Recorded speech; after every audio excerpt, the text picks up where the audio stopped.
A pastor in North Minneapolis is used to making a difference from behind the pulpit. But Bishop Larry Cook says he wants to fill people up with hope as they fill up their gas tanks. He leads the congregation at Real Believers Faith Center. That church sits next to a gas station that in the past was a bit of a hotspot for crime. That's not so much anymore. Here's why. We just never would go over there. We wanted to, but it was just too much going on over there. I didn't want to be solicited for drugs. If you want us to leave, you need to buy it. You don't own it. And it was just, I mean, it was very, very, very contentious. And so my husband just looked at them and said, I will buy it. This is our church, and you're not going to run us anywhere. But we don't want to sit back and do nothing and watch all of this negativity go down right before our very eyes. And we talked, if we can make something happen with that gas station, then let's do it, no matter what happens. And they did. They bought it. Our Alan Henry sat down with Bishop Cook and his wife Sharon shortly after they purchased the gas station. And today we're happy to welcome them on the floor to see how things are going. Thanks to both of you for coming on. Thank you for having us. We mentioned earlier, you updated me, it was purchased in November, so we've had it for about 6 months now. How are things going now having a church and a gas station? Things are going incredibly well. Of course, you know, there's going to be pushback from folks in the community that don't want to do right. But for our part, things are just going incredibly well.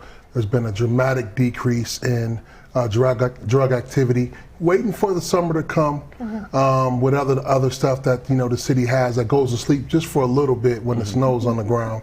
But no, it's been incredible. Ministry just walks right up to me, and we're able to, you know, get a lot of things done. I was right outside. I spent a lot of time just sitting out there in my truck and inviting people to church, and also just handling some needs. People are hungry, people need prayer, people are trying to solve problems, and we're right there to handle all of it. I like that, you know, you had that interaction that we just showed with someone basically daring you to buy it. Well, you don't own it. And Sharon having that moment to say, well, we are going to do something about this. And it's not that simple, though. How does it practically work? Because just because you own the gas station doesn't mean that people won't, you know, do their business there. Right. Well, it was difficult at first. I mean, you know, I'm not gonna, you know, act like, oh, kumbaya, everything's good, we own it now. No. I wish it was that easy, but it took months. You know, we've been in 6 months now, and I would say it took a good maybe 3 to 4 months before people would really recognize that, okay, they're not playing games. We mean what we say what we mean, but we do it with love, but at the same time we do it with authority, and we do it with a smile on our face, and we do it with, you're gonna leave.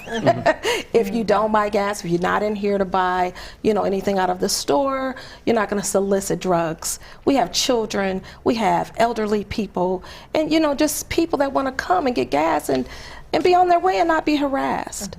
So, was it a matter of having extra security around, having staff that you trust? You know, what were some of the steps taken that let the people know, okay, yeah, they're actually serious about this? Absolutely. 90% of our staff come right from our church. And so our pool for employees, my son-in-laws, I got people I've been in their life for a long time. So we have trusted personnel over there, and we always have volunteers over there too. So we got folks who know the community, know the people in our community, and we walk right up to them and talk to them. You know, it's not all about saying you're not welcome here. You know, it's about, you know, showing them that there's a different way, there's another path. And so, because we want to engage the people. You know, God gave us the watering hole, and so, you know, everybody comes to the watering hole. You know, prey and predator.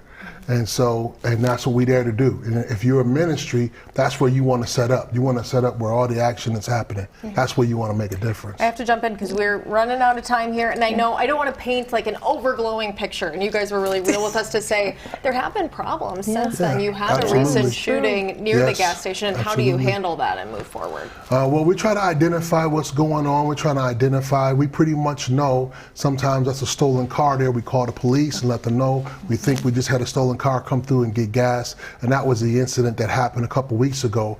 We had a guy come in to get gas, a young man, about 15 years old, and then shots rang out. Everything from start to finish, him getting gas to the shots were done firing was about 3 minutes.